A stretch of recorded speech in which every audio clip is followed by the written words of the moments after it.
Buenas tardes con todos. Bienvenidos a este primer webinar online Premio Arquitectura y Ciudad 2020. En esta oportunidad presentaremos el edificio Torres Paz, ganador del Premio Arquitectura y Ciudad 2020 en la categoría Vivienda Multifamiliar Densidad Baja y Media. El webinar tendrá dos partes. Primero una parte expositiva y luego pasaremos a una ronda de preguntas. Si durante el evento tienen consultas, las podrán hacer a través de la opción Preguntas que encontrarán en el programa GoToWebinar.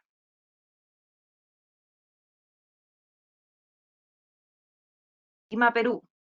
Colegiado en el Colegio de Arquitectos del Perú, cuenta con más de 20 años de experiencia en arquitectura, una maestría en Gerencia Integrada de Proyectos, Project Management, en la Escuela de Arquitectura Antonio Camuñas, Universidad CEU São Paulo, Madrid, España. Es socio fundador de Vica Verde Perú y UK, director de Vica Verde desde el 2000, presidente de la Asociación Peruana de Estudios de Arquitectura del 2020 al 2022. Buenas tardes, Horacio. Bueno, hola a todos. Gracias por su tiempo para estar compartiendo acá. La idea es hacer una breve explicación. Lo hemos organizado de tal manera que se pueda entender el proyecto desde su concepción hasta su construcción final y actual operación, digamos, ¿no? Ya es todo proyecto desde nuestro punto de vista tiene esas etapas, ¿no? Está la etapa de concebirlo, luego construirlo y luego está operarlo, ¿no? Que es la parte de la operación es probablemente la más importante, ¿no? Ya es toda la vida del proyecto una vez que se terminó, que es para lo cual todo proyecto consideramos debe estar preparado. En esa línea, arrancamos explicándoles un poquito para los que de repente no conocen tanto del proyecto.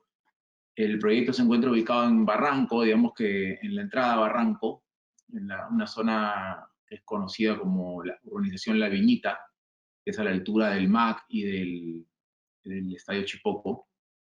Acá lo pueden ver un poco más cerca. Nuestro estudio de arquitectura queda ubicado también en esta zona y un poco a raíz de eso se ha dado que hemos desarrollado más de un proyecto en el barrio. Este viene a ser nuestro tercer proyecto inmobiliario en el cual hemos participado con el diseño en el barrio. Torres Paz es el que queda frente a un parquecito que hay en la zona, que es el Parque de Torres Paz, de ahí el nombre del proyecto. Bueno, acá pueden ver un pequeño isométrico del barrio donde se ve el proyecto insertado, y acá una foto de lo mismo, pero en versión, bueno, una foto de lo que acaban de ver en un isométrico. Acá hay un punto bien importante, ¿no? Uno de los pilares del estudio, desde prácticamente su concepción hace 20 años ya, ha sido digamos, la sostenibilidad, ¿no? Que de alguna manera por ahí no estaba como un nombre desde el inicio, como un concepto acuñado con ese nombre, pero venía muy de la mano con el sentido común de nosotros como socios y de la agenda del estudio, ¿no? Y en esa línea nos parece importante explicar un poco qué es lo que es la sostenibilidad o cómo se define de alguna manera, porque creemos que es un concepto que constantemente tiene cierta confusión en su entendimiento, ¿no? Entonces, para empezar, en el 87, como ven ahí la definición, se define el desarrollo sostenible como tal, que es satisfacer nuestras necesidades sin comprometer la capacidad de generaciones futuras de satisfacer las suyas. Al final es súper elemental la definición, es sentido común aplicado de la manera más elemental, pero como dicen a veces el sentido común es el menos común de los sentidos, ¿no? Entonces es importante ir entendiéndolo y luego establecer los criterios que te puedan permitir acercarte, si se quiere, a hacer proyectos sostenibles, lo cual no es fácil en realidad, ¿no? Y la sostenibilidad no es más que otra cosa que la unión en correcta proporción de lo social, lo económico y lo ecológico, ¿no? Y por mucho tiempo ha habido mucha confusión y creo que existe todavía esa confusión que relacionan ecológico con sostenible, ¿no? Y eso es un gran error, ¿no? Lo ecológico es ecológico, ¿no? No es sostenible. Entonces, y incluso ahí pueden ver en el cuadro que cuando, digamos, un proyecto se tira hacia lo económico y lo ecológico es viable, si es social y económico es equitativo, si se basa en lo social y lo ecológico visible, ¿no? Entonces hay diversos criterios, pero cuando se apunta o se logra encontrar este balance entre las tres partes, se puede hablar de un proyecto o un desarrollo sostenible, ¿no? Entonces, bueno, y para lograr una sostenibilidad o un grado de sostenibilidad en los proyectos es importante trazarse la meta desde el inicio, ¿no? No es algo que uno viene y aplica y ahora sí soy sostenible, sino que es un reto importante y complicado, ¿no? Y la idea es lograr ciertos grados de sostenibilidad, ¿no? Pensar en algo 100% sostenible, sobre todo en un medio como es la construcción, es medio utópico, ¿no? Entonces lo importante es tratar de acercarse. Acá lo que vemos es parte de nuestro proceso, si se quiere, de conceptualización. Obviamente esto está bastante resumido, pero nosotros obviamente estudiamos muchos aspectos a la hora de proyectar, ¿no? Acá se ven a nivel volumétrico una serie de factores. Nos tocó un terreno en esquina frente a parque. En realidad eran dos lotes que se juntaron. Entonces se comenzaron a analizar una serie de temas de contexto, de normativa, esta interpretación de la normativa, el impacto que podía tener positivo o negativo el proyecto en el barrio y cómo lograr que sea más positivo, obviamente, que negativo. Y además, en esta interpretación de la normativa, nosotros siempre somos bien cuidadosos con eso porque personalmente no pienso que la normativa con la cual nos manejamos en esta ciudad y en el país en general, es una normativa que es un poquito, que tiene muchos vacíos, digamos, se presta para malas interpretaciones o utilizarla a favor o en contra, dependiendo de los intereses que pueda tener cada parte, digamos, ¿no? Entonces, en nuestro caso, el balance entre el beneficio común o de la vecindad o ¿no? de la ciudad versus el beneficio propio, que podría ser el de un desarrollador, digamos, tratamos de cuidar eso mucho, ¿no? Entonces, acá se daban ciertos factores, ¿no? Y que siempre hemos tratado de no aprovecharnos de, de la normativa. Por ejemplo, eran dos lotes y la norma nos permitía que el terreno frente a parque pueda tener un piso más, ¿no? Un nivel 7 más azotea, a diferencia de 6 más azotea, que es lo que manda la norma para la zona.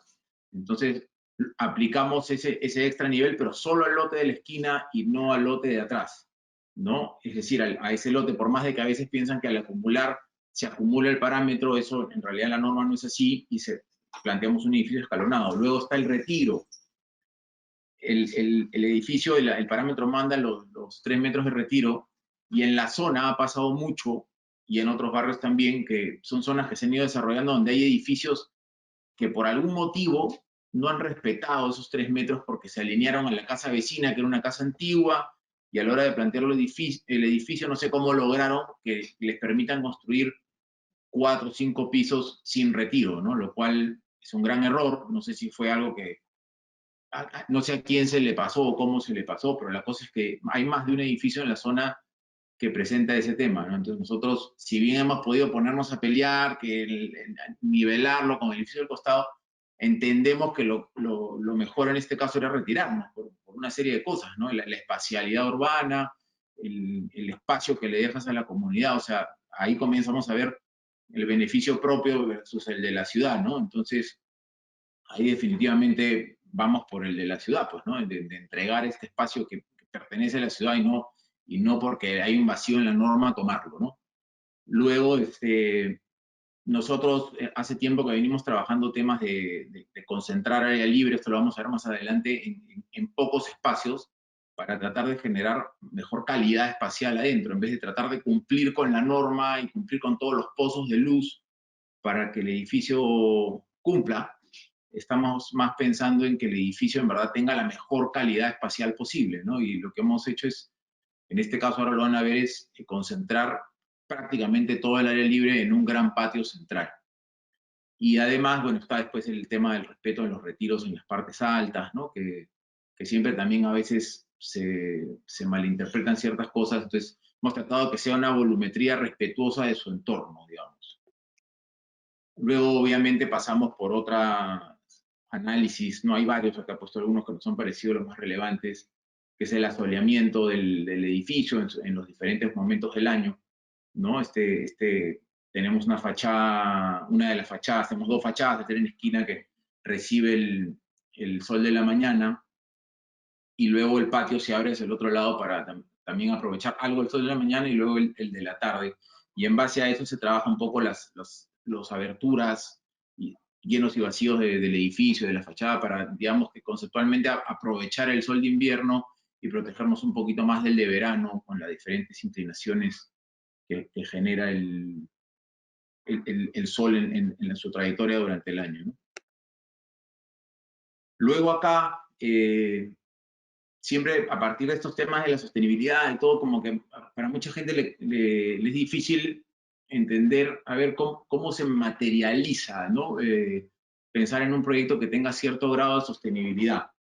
Entonces, si se acuerdan del gráfico original, son tres pilares puntualmente los que manejan la sostenibilidad o el desarrollo sostenible, y estos pilares es el social, el económico y el ecológico, ¿no? Entonces hemos agarrado 6 atributos que tiene este edificio, y algunos otros que hemos hecho, o proyectos en general, no solo edificios, pero estos 6 que son para nosotros algunos principales es el primero, digamos, que era el desarrollo de una comunidad, digamos, hacer un edificio que tenga cierta mixtura, es decir, no hemos tratado de aprovechar nuevamente la normativa o algún decreto que haya por ahí para hacer un edificio donde todos son departamentos chiquititos, por ejemplo, ¿no? Porque encontré el hueco en la normativa, entonces todos departamentos de 40 metros. Entonces, sino que es un mix de departamentos de 1, 2, 3 dormitorios, incluso hemos logrado poner un local comercial también en el proyecto para que el edificio de alguna manera sea una representación en chiquito de lo que debería ser una ciudad. La ciudad es mixta de alguna manera, no vivimos todos de a uno en todas las casitas juntos, sino que la ciudad es mixta y mientras más mixta sea, más eficiente será. Entonces, es el planteamiento del proyecto. Luego el aprovechamiento de la iluminación y la ventilación, el asoleamiento, esto pensando no solo en una calidad de vida buena en el sentido de la luz y eso, sino también en que el edificio no tenga la necesidad de estar utilizando y consumiendo recursos, energía, más allá de lo necesario, ¿no? Ya verán más adelante, pero hay corredores abiertos, acá tú estás de alguna manera todavía en un espacio abierto y casi público, digamos, hasta que llegas al departamento, ¿no? Todo se maneja con corredores y tenemos luz natural en la mayoría de las zonas comunes en la mayor parte del día, sin necesidad de estar utilizando luz en espacios que no es necesario en horas del día, ¿no? Y igual, además, se utilizan un montón de temas de sensores de luz para sótanos, de movimiento, para que se haga el mejor uso del recurso. Luego las materialidades, este edificio, por poner un ejemplo, no tiene un solo metro cuadrado de pintura en exteriores, ¿no? Es todo material expuesto, con lo cual el edificio lo único que se tiene que hacer es limpiarse, más no pintarse cada 2 años o con la frecuencia que la Junta de Propietarios desee, sino que es un edificio que básicamente se limpia, ¿no? La coloración que tiene en el concreto, ahora van a ver adelante, responde a un pigmento que viene en el concreto producto de investigación de nosotros, haciendo pruebas con la concretera, y que en realidad ni siquiera ha significado un costo adicional, ha sido parte de asumir ciertos riesgos, entre comillas, de jugarnos con que el pigmento venga parejo y demás, pero la verdad que todo funcionó bien.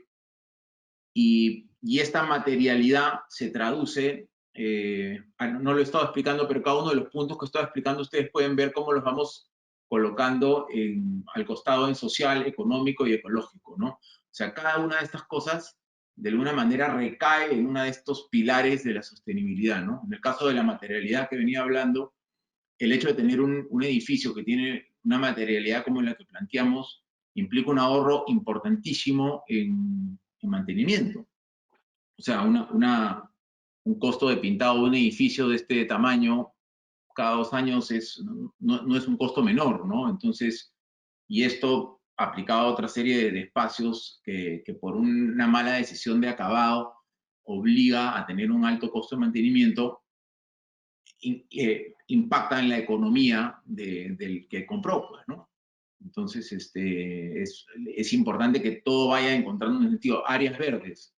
Nuevamente, nosotros, bueno, ahí pueden ver los cálculos del área verde. Nosotros tratamos de que cada proyecto que traemos y concebimos venga con un aporte de área verde en la medida de lo posible, ¿no? En este caso, el proyecto, si bien, bueno, había bastante menos verde en los terrenos que se compraron para este proyecto, y hemos incorporado un montón de verde, tanto en fachadas como en árboles nuevos, ¿no? La verdad que se ha más que duplicado el área verde existente, y siendo una ciudad como la que tenemos, el área verde no sobra, digamos, ¿no? Entonces creo que es importante sumar en el área verde, no por verde de pasto, sino más bien de árboles y vegetación, que además luego pueden generar sombra, filtros de luz y sonido, ¿no? Además de confort y calidad de vida para el usuario, ¿no? Sumado a esto, reutilización de aguas grises, ¿no? Ya en varios proyectos venimos implementando esto, que es el reciclaje del agua de las duchas, ¿no? Por eso grises, que es un agua que es de fácil filtrado, ¿no? Mucho más fácil que aguas negras, per se. Entonces, estas aguas se tratan de una manera relativamente sencilla y solo se trata el agua que se va a utilizar. El agua está como corriendo y el exceso de agua se regresa va al desagüe, pero ya tenemos un sistema pensado que solamente filtra finalmente al 100% la que se va a usar para riego, que en este edificio está calculado en 2 metros cúbicos a la semana, más o menos, que son como más de 100 metros cúbicos de agua de 120 y tantos al año. Eh, y bueno, además del ahorro importante en agua potable para riego, el edificio no solo se riega, todas sus áreas verdes se riegan con agua reciclada, sino que sobra agua para regar toda la calle, ¿no? O sea, podemos regarle al vecino del frente, o sea, el agua reciclada es un elemento infinito, digamos, en la medida que la gente se duche, que es lo normal, hay agua para regar, ¿no? A un costo cero en agua potable para el edificio. Entonces, nuevamente aplica no solo en lo ecológico, sino también en lo económico, ¿no? Hay partes, como les digo, que recaen en más de uno de los pilares de la sostenibilidad. Y en el equipamiento, también una serie de selección de equipamientos, investigación, el tipo de iluminación, el tipo de ventanería, las griferías que se escogen, estaciones de reciclaje. Nosotros no tenemos cuartos de basura en los edificios, ponemos estaciones de reciclaje y ahí nos toca, aunque parezca ridículo, pelearnos a veces con la municipalidad o con la revisión de proyectos porque la norma manda cuartos de basura, ¿no? Entonces, si no manda cuartos de reciclaje, y el cuarto de basura tiene que ser cerrado, con puerta, etcétera, lo que consideramos un gran error porque invita al cuarto de basura cerrado, sucio, oloroso, que nadie puede ver y mantener limpio, porque es como una cosa escondida. Y ya, bueno, con los proyectos que ya venimos haciendo, podemos mostrarles el resultado de proyectos anteriores y nos permiten hacerlos, en vez de cuartos de basura, hacer las estaciones de reciclaje, donde está abierto, ventilado, iluminado, siempre están limpios, invita al usuario a reciclar, que eso es importante. Si el reciclaje no se da solo, tienen que darse las condiciones para que se pueda reciclar. Obviamente esto se aplica en distritos que cada vez son más, donde existen programas de reciclaje. En Barranco existe uno bastante bueno, y todo este reciclaje hay un resultado concreto, ¿no? El edificio está empadronado, vienen los tricicleros que están empadronados un día X a la semana y se llevan todo el reciclaje, y el resultado es que tienes un volumen de basura orgánica muchísimo menor, literalmente es un cuarto o un tercio de volumen de lo que se llevan si no se reciclan. Acá entramos al proyecto, tiene un esquema, acá pueden ver una foto del proyecto terminado, esta foto es relativamente reciente, bueno, ya no reciente, pero antes de la pandemia, en inicios de verano. Aquí ya podemos ir viendo el proyecto, acá pueden apreciar ese colorido verde que ven en la elevación, en el plano. No solo muestra este trabajo que tiene cero pintura, como les decíamos en fachadas, sino que además ven ahí la proyección de la vegetación en las fachadas, ¿no? Tanto jardineras verticales como jardineras horizontales. Y como ven el acabado del edificio, si bien es un entablado, no tiene nada de otro mundo, ¿no? Es un entablado relativamente sencillo, obviamente viene diseñado desde el proyecto, y luego hay que hacer un seguimiento en obra, pero es un trabajo de coordinación con la constructora para que se respete el diseño, pero la verdad que no se generó ningún problema y tuvimos la suerte de que el vaciado, el concreto venga parejito en su pigmento. Hubo una vaciada que el pigmento falló un poquito, pero los invito a descubrirla en la fachada del proyecto cuando pasen por ahí. Casi ni se nota. Luego todo el trabajo de carpintería metálica que también existe por ahí, que también nosotros en Lima siempre es un dolor de cabeza. También el fierro se trabaja prácticamente al natural. Tiene unas capas de barniz marino, que con un acabado mate, pero sobre el fierro se le hace una limpieza, un homogenizador de óxido, pero luego se pinta con brocha con este barniz. Entonces no implica este pintado con soplete, con una pintura negra, con base o la pintura del color que sea, que cuando comienza a corroerse o algo, el trabajo de repintura es mucho más complicado. Acá el trabajo de mantenimiento es con brocha, muy sencillo, y no implica grandes inversiones, ¿no? El mantener el fierro en buenas condiciones. La ventanería, ahí se puede ver la ventanería, que es ventanería semihermética. La humedad es un tema que en Lima hay que controlar.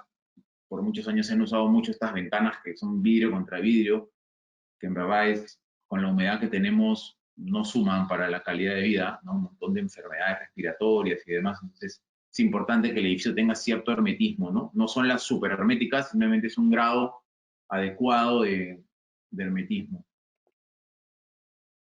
Aquí ven un pequeño detalle de estas fachadas verticales. Ahí ya ven creciendo la madreselva trepando sola por el cable. Que al final esto, bueno, es una fachada viva. Estos edificios ya vienen con el sistema de riego incorporado, es un riego por goteo con esta agua reciclada. Por lo general ya viene incorporado ya la jardinería en el mantenimiento, y la idea es ir logrando estos filtros que permiten, uno, controlar ahí el ingreso. Esa es la fachada que recibe el sol de la mañana en invierno y en verano. Justo es uno de los dúplex ahí. Entonces lo que se va logrando es, además de los estores que puedan haber, tener una fachada que está semi-controlada con la misma vegetación, ¿no? Que básicamente crece relativamente sola. Lo único que hay que es controlar para que no esté más crecida de la cuenta, digamos, ¿no? Generando este efecto como de balcón antiguo limeño, si se quiere, pero al natural, digamos, ¿no? El clásico balcón de la tapada limeña que había antes, hay esta sensación de no estar tan entregado hacia la vista, sino que desde adentro estás como protegido con la vista y ves perfectamente, y desde afuera ves una cobertura verde que puede aparentar a veces ser bastante densa, pero que en realidad se ve muy bien, ¿no? No te quita luz, ¿no? La filtra lo justo y necesario. En esta otra sección pueden apreciar lo que les comentaba sobre el patio, ¿no?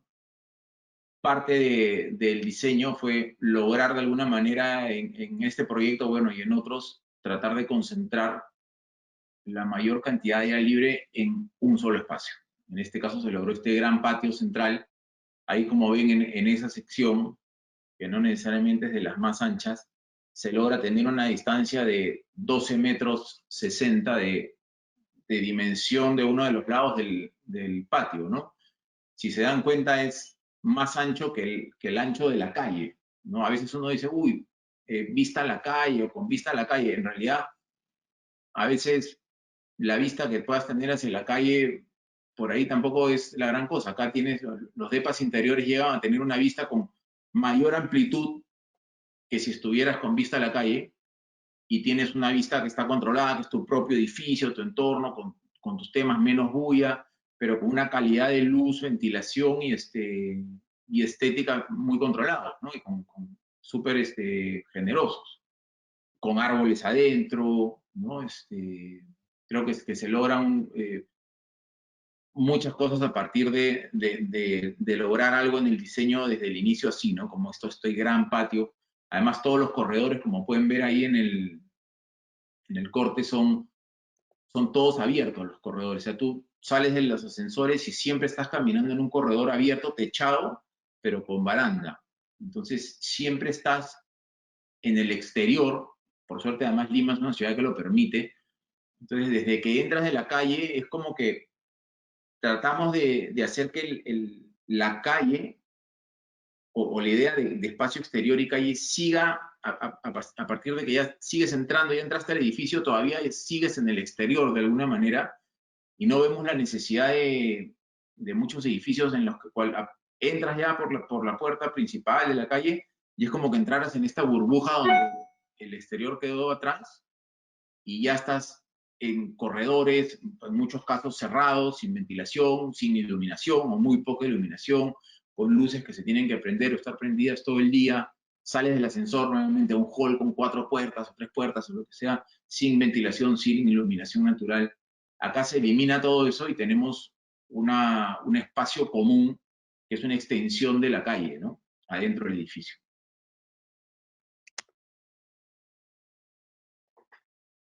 Aquí vemos, bueno, pasamos a una planta donde se puede apreciar un poco la distribución en L del edificio y de alguna manera se llega a ver ahí este patio que también resulta en L, que pasas por un lobby que es atravesar desde la calle. Entonces, desde que entras, ya para empezar, ya estás viendo este patio interior, ¿no? En todo momento hay esta relación con el exterior bien fuerte, ¿no? Y ahí después ven un detalle de estos corredores abiertos con barandas, que se muestra perfectamente también la idea de llevar el exterior hasta el último momento posible en la experiencia. Luego, les mencioné lo de la estación de reciclaje, acá vemos una planta del semisótano. Venimos procurando que los semisótanos o sótanos, a veces bastante olvidados o llevados a un segundo plano en los edificios, para nosotros son parte también del día a día, pues, ¿no? O sea, esta es la casa en este caso, de 32 familias, y digamos que tratamos de que cada parte del proyecto sea parte de esta experiencia de vivir ahí, ¿no? Entonces, los sótanos no dejan de tener un alto componente de diseño y de plantear soluciones, ¿no? O sea, tenemos las zonas de bicicletas, no están hechas para cumplir con ninguna norma ni nada, de hecho no nos los exigían en ese proyecto, pero tenemos, a partir de la experiencia de proyectos previos y ver el tipo de clientes que han estado terminando siendo los usuarios finales en esos proyectos, la necesidad de espacios para bicicletas o vehículos alternativos como motos, scooters es bien alta, y no tener espacios definidos y bien pensados resulta en incomodidades en el sótano, porque se pone la moto al lado del auto, las bicicletas en lugares que estorban la circulación. Entonces, el dejar esto todo bien pensado desde el inicio y que no sea como una respuesta o un parche ante algo, la verdad que genera una experiencia bastante cómoda. Ahí al fondo pueden ver la estación de reciclaje en pleno uso, o sea, no se ve un cuarto de basura sucio ni nada por el estilo, sino un lugar, o sea, simplemente no huele, o sea, invita a que esté limpiecito siempre, ¿no? Adicionalmente a eso, obviamente procuramos que los espacios sean bastante limpios, estructuralmente ordenados.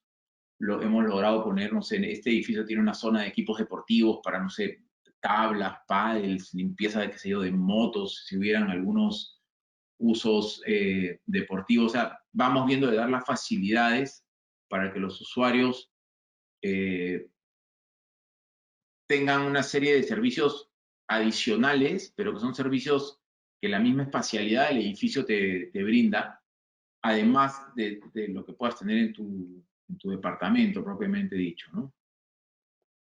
Definitivamente acá optamos porque todos, si bien la norma no lo exigía, pero que todos los departamentos tengan por lo menos un vehículo que puedan meter, ya que la verdad que hoy por hoy la mayoría de las personas tienen, aunque sea un tipo de vehículo en el núcleo familiar, y hay barrios como este, por ejemplo, que la verdad que si vemos el impacto que están teniendo muchos de los edificios de alta densidad que han aprovechado la norma para que no todos tengan un vehículo, lo que se está logrando es una congestión, no necesariamente a la hora de circular, sino a la hora de estacionar, ¿no? Espacios, muchos problemas de autos que, no sé, pues la gente a veces es irrespetuosa, hay tantos autos por ahí que se cuadran donde sea, en la puerta de otros estacionamientos y la aparición de problemas por muchos autos mal estacionados es realmente significativa en zonas donde no hay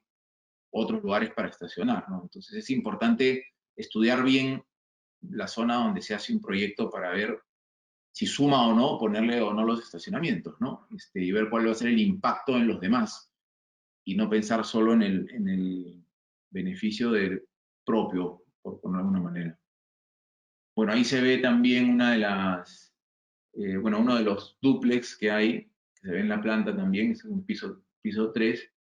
Y ahí también en una de las otras fotos ven una reinterpretación que hemos hecho ya en más de un proyecto acá del antiguo zaguán barranquino, que es este espacio previo a la entrada de la casa, a la entrada hermética. Y la verdad que vienen funcionando muy bien, es esta entrada, que es como, bueno, en este caso enrejada, pero que mucha gente ha puesto su banquita, plantas. Ahora con la pandemia ha servido muchísimo para dejan, bueno, los zapatos ahí, bueno, ahora las cosas que usamos para desinfectar. Pero este previo a la casa, la verdad que viene funcionando muy bien en varios proyectos. Le da un toque súper agradable al DEPA y da este colchón previo a entrar al departamento, ¿no? Que la verdad que nos gusta bastante cómo funciona.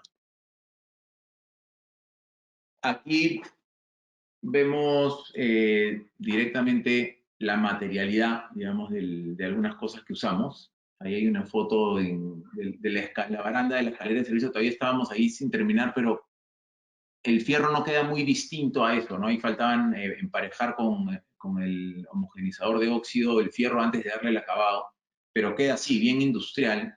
Después ven ahí el concreto expuesto, el pigmentado en verde, ¿no? Con el entablado, que queda bastante al natural, así como queda. Los techos exteriores, ahí el cambio con el aluminio de la ventana, del exterior sin pintura al interior con pintura. Luego trabajamos también bastante con el ladrillo, esta bloqueta de concreto para los tabiques interiores por un tema también acústico. Nos preocupan mucho espesores de pisos o de losas y espesores de muros. Procuramos mucho que en ese confort que tiene que haber, no nos parece muy bueno estar escuchando todo lo que pasa en el departamento del costado, o el de arriba o el de abajo. Entonces, tratamos de que el confort acústico de los departamentos sea lo más óptimo posible, ¿no? Y no tratar de hacer la losa lo más delgada posible o el muro lo más delgado que permita la normativa, sino tratar de encontrar un balance que ojalá pronto nuestras normativas lo establezcan, donde haya un confort mínimo que se deba cumplir y ya cada uno ve con qué material lo logra, pero que son normas que en otros países están bien claras en la norma. Entonces acá son preocupaciones propias del estudio que se van logrando y materializando, ¿no? Acá un poco ahí ven cómo llega el concreto que parecía una poción mágica, con un verde súper intenso, pero luego cuando seca agarra un color que nos encanta, medio cobrizo. Y ahí también ven otro, no sé si se le puede llamar aporte, digamos, pero no es que estamos inventando nada con hacer una vereda en adoquines, pero no nos exigía la normativa en el barrio, pero fue una propuesta que le hicimos a la municipalidad, nos dijo que no había ningún problema, y toda la vereda y toda la esquina se ha armado con adoquines, ¿no? Que tiene una serie de ventajas, bueno, incluso en lugares donde llueve, incluso es casi que obligatorio tener veredas de este tipo porque son más permeables y hacen que todo el agua, por ejemplo, de la lluvia o de lo que sea, permeabilice un poco en el suelo y no todo vaya al drenaje, ¿no? En este caso no ha sido por la lluvia, obviamente, no es el caso, pero sí como un tema, uno, estético, y dos, todos habremos vivido la cantidad de veces que nos levantan las veredas y las pistas para los trabajos de los servicios que están súper incompletos en el país. Y la verdad que esto, de hecho, ya han levantado la pista un par de veces desde que se terminó el edificio para uno u otro trabajo. Y es un trabajo mucho más lógico, ¿no? No tienes que demoler una vereda a generar un desmonte que quién sabe dónde termina, para luego volver a hacer todo el vaciado y estar llenando de parches. Entonces, esto se desarma porque esto va pegado por su propio peso, se desarma y se vuelve a armar. De hecho, ya lo han, como les he dicho, lo han desarmado en un par de zonas 2 veces y no hay ningún problema, ¿no? Es un tema de sentido común, es ligeramente más caro que hacer la vereda de cemento, pero la verdad que no es significativo y creemos que el aporte sí es mucho más significativo. Acá pueden ver bueno, un par de fotos del proyecto en construcción. Ahí pueden ver el concreto ya terminado.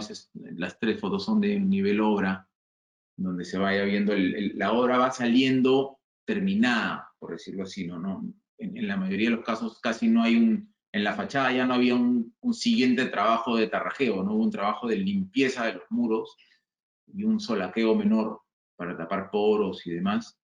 Y si se coordina bien, la verdad que es una obra también más rápida en ese sentido, ¿no? Porque no hay que volver a subir tarrajeando y luego pintando, ¿no? Es un edificio, una tectónica bien honesta en su materialidad, por decirlo de alguna manera, ¿no? Ves lo que es, por decirlo de alguna manera que me parece que es medio lógica. Bueno, y eso es básicamente lo que hemos preparado para contarles el proyecto y quedamos o quedo atento a cualquier inquietud que puedan tener sobre el proyecto o sobre el estudio para que hagan sus preguntas. Gracias. Gracias, Horacio, por la exposición y por compartir con todos nosotros este proceso del proyecto, desde la concepción hasta la elaboración. Invitamos a todos a hacer sus preguntas por la opción de preguntas que tiene la aplicación para poderlas responder y para poder conversar un poco más sobre el tema. Tenemos una consulta para ir conversando de repente sobre el tema. Ustedes queríamos saber cómo se animaron a participar en el proyecto, en el Premio Arquitectura y Ciudad este año. Eh, bueno, nos parece una iniciativa muy interesante, ya que bueno, no solo premia el diseño, sino que premia este mix de desarrollador o cliente y a la arquitectura, que nos parece súper acertado el haberlo pensado así, porque la verdad que los proyectos no se hacen, el resultado de un buen proyecto no es el resultado de un buen arquitecto o cosas individuales, ¿no? Es el resultado del trabajo en equipo de mucha gente, digamos, ¿no? Y aprovecho para este, agradecer y felicitar a todo el equipo que ha estado detrás acá, no solo desde la parte del cliente, sino a todo nuestro equipo de ingenierías, que la verdad que nos acompañan siempre con una súper disposición y hacen posible pues que estos proyectos salgan como uno quiere, ¿no? La verdad que siempre es un reto sacar un proyecto adelante y que hayan un premio que sepa reconocer este trabajo es genial. Y bueno, y el año pasado tuvimos la suerte de ganar en otra categoría. Entonces nos animamos nuevamente. Excelente. Ya tenemos algunas preguntas sobre este proyecto en particular. Nos consultan qué tipo de encofrado han utilizado para darle el acabado expuesto. tablas de madera sin ninguna preparación especial. Básicamente, normalmente cuando comiences a hacer cualquier edificio que va a ser un encofrado, o sea, el único pedido es que sean tablas de 20, ¿no? Que en realidad llegan en 19, y nosotros nos vamos adaptando un poco, ¿no? Tratamos de no ser muy caprichosos, como que porque pides de 20, pero con la cortada termina en 19, y no es que, uy, devuelvan todas las tablas, que no, ya no, vamos adaptándonos un poco, obviamente, a no sé que vengan de 10 y habías pedido de 20, son de historia, pero cuando tú compras las tablas o la constructora para los encofrados, llegan unas tablas que por lo general vienen nuevas, ¿no? Madera de encofrado, pero vienen recién cortadas, ¿no? Entonces, lo que hacemos es que esas tablas tengan un uso, que si no me equivoco eran 2 a 3 vaciadas, para luego ya esas ser reemplazadas para otro uso dentro del edificio, y volver a tener las tablas nuevas, que obviamente con el tratamiento que se les pone un desencofrante, limpieza, o sea, hay que tener un poquito más de cuidado valga la redundancia, en el cuidado de la tabla de encofrado para que te dure lo más posible limpia. Pero no nos ponemos muy caprichosos con que salgan algunas, porque al final siempre queda una cangrejera por ahí o alguna imperfección. Creemos que es parte del proyecto, ¿no? Tratamos desde el día uno no apuntar al encofrado perfecto, sino ya está pensado en el diseño que haya cierta eh, imperfección, por decirlo, ¿no? Y luego siempre con el solaqueo y algunos trabajos adicionales se pueden corregir algunas cosas, pero es cuidar bien tu encofrado, pero no tiene ningún misterio, es entablado, el típico entablado, ¿no? No hay ninguna ciencia en particular. Excelente, gracias. Tenemos otras consultas. Nos preguntan si van a haber otros proyectos similares, de repente en otro distrito o en el mismo distrito, si tienen algún proyecto similar. Si vienen algunos proyectos similares, ya los estaremos comunicando, Compartiendo más adelante. los comunicará, y bueno, nosotros también por nuestras redes. Excelente. Nos preguntan cuál fue el precio de venta por metro cuadrado y si es que lo tienes aprox, si no. Y el promedio de venta del edificio fue más o menos $2.300 el metro cuadrado, ¿no? Hay algunos más baratos, otros más caros, ¿no? Dependiendo los tamaños de los departamentos, básicamente, ¿no? Claro. ¿Podrías especificar el uso de las bloquetas de concreto con respecto a las instalaciones eléctricas, cajas, y cómo se colocaron las montantes sanitarias, por favor? Nos hacen Eh, esa consulta. sí, gracias. Voy a ver si voy a una planta que lo pueda graficar mejor. Eh, a ver, quizá en esta foto, bueno, de alguna manera el ladrillo, el sistema de la bloqueta, es un sistema que es muy parecido al Lego, básicamente. Entonces, lo que nosotros hacemos ya hace un buen tiempo, si miran nuestra página web, venimos usando este sistema en varios proyectos, y dependiendo de la escala del proyecto puedes usarlo estructuralmente, incluso sin necesidad de usar vigas y columnas expuestas, sino que las metes insertadas en la bloqueta.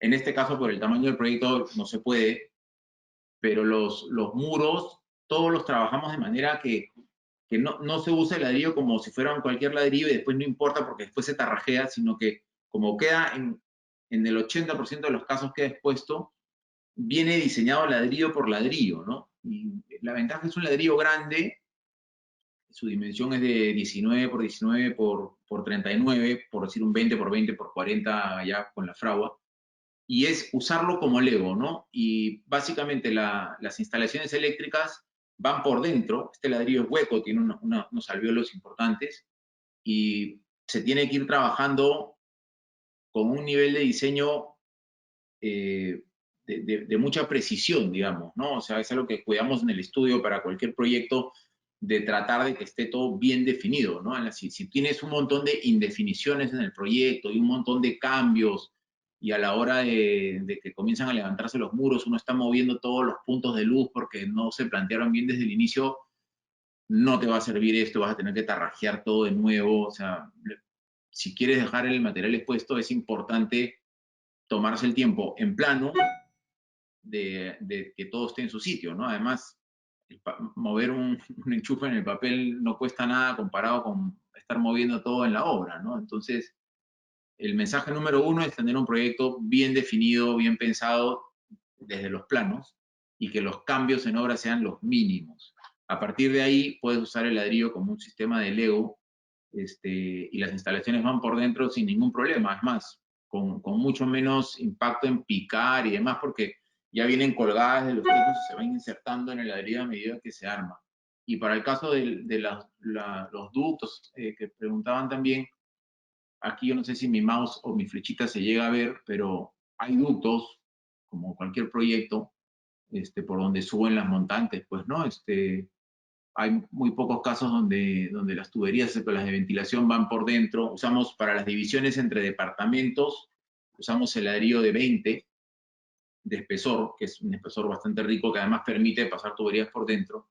Y luego vamos jugando con los otros espesores que vienen en el ladrillo para divisiones internas o closets o paredes de baños o paredes que tienen muchas instalaciones, también usamos el ladrillo más grueso.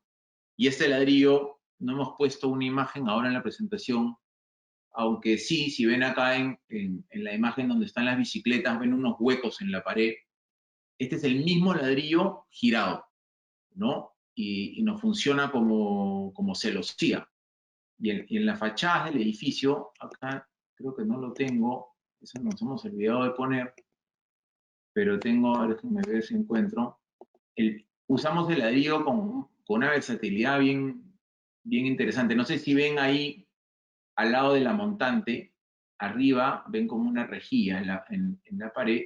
Eso es el ladrillo de 9 puesto echado, ¿no? Entonces, esas son las ventilaciones para el gas. Entonces, el mismo ladrillo funciona como celosía. Y ahí, en ese caso en particular, se dejó una montante expuesta, pero que es la única del edificio, como un poco de... Era un mix de dejar a propósito de la instalación ahí como una bajada de montantes, pero que nos pareció que no se veía mal y de paso no nos hacía perder un espacio adentro que no valía la pena por esconder el tubo, ¿no? Gracias, Horacio. Nos consultan si, debido a la sostenibilidad aplicada, tienen alguna certificación LEED o LED. No sé cómo. No lo hemos requerido en o sea, no la pedimos en este proyecto, pero el edificio, nosotros sí hemos trabajado en varios proyectos desde el diseño con Edge, ¿no? Con alguna certificación. El edificio cumpliría de sobra para tener un alto grado de certificación, ¿no? La verdad que, digamos que no lo hemos hecho como por decirlo, por obtener la certificación. Probablemente en su momento hubiera sido bueno sacarla, pero la verdad que no fue una preocupación nuestra el tener la certificación, sino más bien que el edificio en sí cumpla con estos temas, ¿no? Pero en el punto que está en el edificio con todos los factores que han visto, no tienen ningún inconveniente en tener un alto grado de certificación, ¿no? Excelente. Tenemos unas preguntas adicionales, ya con estas vamos terminando un par. ¿Qué recursos utilizaron para analizar los desperdicios en los materiales y qué medidas de control optimizaron para el rendimiento en la mano de obra? Bueno, para el control y la supervisión, un buen equipo de profesionales que estamos a cargo de ir contrastando lo prometido y ofrecido por la constructora versus los rendimientos, ¿no? del día a día. Ahí ya lo ve el equipo de la desarrolladora, digamos, o la gestora, como una especie de, bueno, hacemos una gerencia de proyecto, digamos. Y por otro lado, justamente como veían en el caso del manejo de buscar que el proyecto tenga la menor cantidad de desperdicio posible. Y me han hecho acordar en un momento, una hora, hace muchos años, que la verdad que nos sorprendió. Creo que se pidió un cambio de ancho de un muro, y este edificio era con ladrillo quincón de 18 huecos, me acuerdo. Y probablemente el pedido se hizo sin pensar mucho en este cambio, que era una fachada interior para que sea de un cierto espesor, y se pusieron a picar una cantidad de ladrillo para que encaje en el espesor, que había una montaña que no puede ser, ¿no? Esa montaña de desperdicio, ¿no? En este caso, al trabajar con el ladrillo como Lego, la verdad que el desperdicio es mínimo, ¿no? O sea, es muy preciso, ¿no? Uno casi que pudiera comprar la cantidad exacta de ladrillos que va a usar, y no tienes que estar corta y corta y corta ladrillos y botando medio ladrillo, medio ladrillo, medio ladrillo, ¿no? Sino que es bastante eficiente en ese sentido el edificio. Y nuevamente, en cualquier proyecto, creo que el secreto para no desperdiciar es no hacer doble trabajo en muchas cosas, ¿no? Que es algo que lamentablemente es bastante común en nuestro mercado, es hacer y volver a hacer un montón de cosas porque no estaban del todo definidas, ¿no?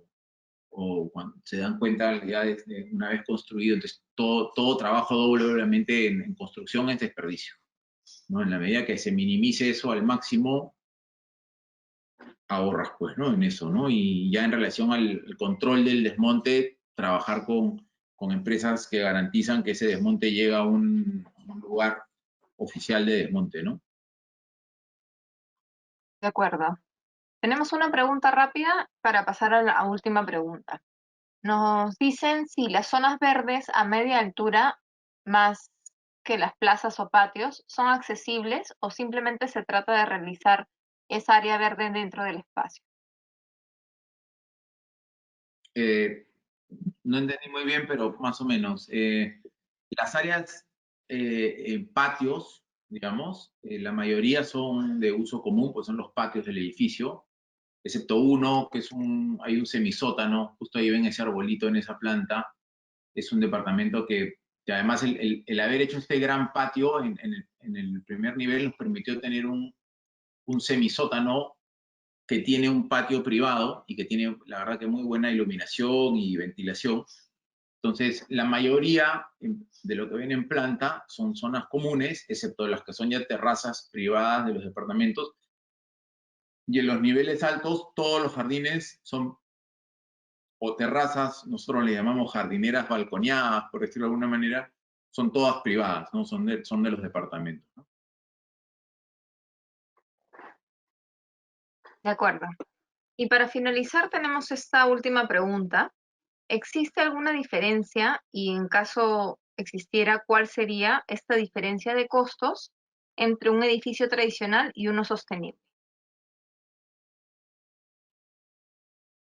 Yo diría que depende a qué le llamemos edificio tradicional, ¿no? Obviamente, pero yo pensaría que dentro de un mismo estándar de proyecto, es decir, dirigido, si se quiere, al mismo público objetivo, si se quiere, ¿no? Yo diría que este edificio es más eficiente en todo sentido, ¿no? Incluida la parte económica, ¿no? Eso obviamente tiene que ver con, como les decía, con tener un proyecto bien resuelto, para no incurrir en gastos. O sea, estoy hablando de dos proyectos que han sido bien resueltos y que no han tenido que hacer un montón de cosas dos veces durante la obra. Pienso que este proyecto es más eficiente, no pienso, aseguro que es más eficiente que un proyecto tradicional. Tiene un montón de cosas, o sea, solo por ponerte, no tarrajear toda la fachada y pintarla, para empezar ya hay un ahorro importante. Ya temas de tarrajeos interiores también, ese ladrillo en muchos casos no va ni tarrajeado ni pintado, y cuando va pintado, que son algunas zonas que sí van pintadas, va con un empaste, ¿no? No hace falta un tarrajeo encima, porque ya es una textura, un ladrillo con una consistencia adecuada. Las instalaciones eléctricas que por ahí comentamos hace un rato no se hacen posteriormente con moladora, haciendo los surcos en las paredes, sino que van por dentro. Entonces tiene que ver mucho con una lógica constructiva un orden al hacer las cosas, ¿no? Un nivel de definición importante a nivel diseño de todas las especialidades, ¿no? Un trabajo de mucha compatibilización, de trabajo en equipo, con especialistas con los que venimos trabajando más de un proyecto, entonces hay una curva de aprendizaje con ellos que nos permite llegar rápido a soluciones sin tener que rediseñar mucho, ¿no? Gracias, Horacio, por darnos toda esta información, por compartir toda la información del proyecto y, en primer lugar, por participar en el premio y ganar. Felicitaciones nuevamente por ganar a ti y a todo tu equipo, a todos los de Vica Verde. Y bueno, con todos los asistentes el día de hoy, los invitamos a seguirnos en nuestras redes sociales, donde estaremos compartiendo más webinars de este tipo de los ganadores del proyecto, los ganadores del Premio Arquitectura y Ciudad de este año. Nos pueden encontrar en Facebook como Capeco Perú o como Premio Arquitectura y Ciudad. Nuevamente, gracias, Horacio, a ti y a tu equipo por esta exposición. Bueno, gracias a ustedes, gracias a Capeco y bueno, y gracias a todos los que se han tomado el tiempito de conocer un poco más sobre el proyecto. Los invitamos igual a seguirnos en nuestras redes y conocer nuestro trabajo en nuestra página o por donde lo crean conveniente. Muchísimas gracias a todos y ya nos vemos pronto. Hasta la próxima. Buenas noches a todos.